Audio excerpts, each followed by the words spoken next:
National Intelligence Service, which is important to note, with all its imperfection, is a cradle in enhancing security in this country, both internal threats and external threats.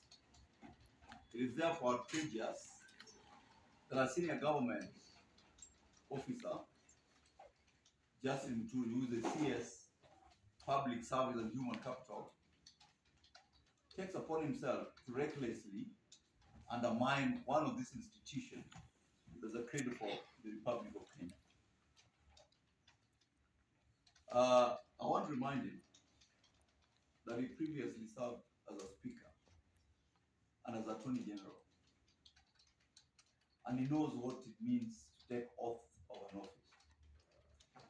If you take an oath of an office, there's respect for that oath, so that if you disagree, there's a better ways as a CS to redress those issues. But more importantly, if you're talking about an institution like NIS and you're saying, talking about issues of abductions, it will be important that it provides evidence, which you can do at the DCI, to show proof that indeed this is happening. Number two, you remember the son of Muturi is 42 years. I would not expect my father, if he was alive, to talk on my behalf when I'm 42 years. At 42, you have children.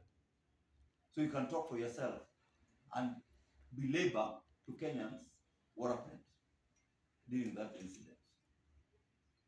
So I think his recent outbursts is questioning the integrity of NIS is misplaced.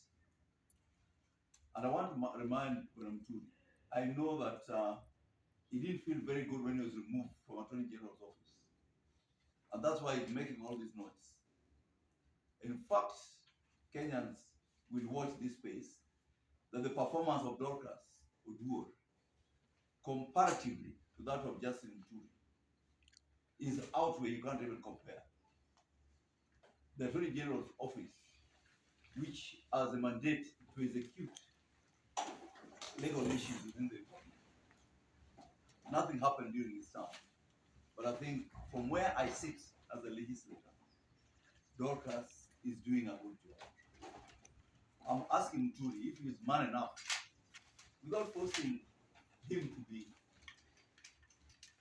removed from cabinet, if he's man enough, without looking for populist approach to politics, if he's man enough, he'll go and resign, and Kenyans will respect him because he does not believe in the government that he's serving. If I see that narrative, the narrative of Muturi is the same as the narrative of Gachagua, when they talk about Haj, the NIS DG.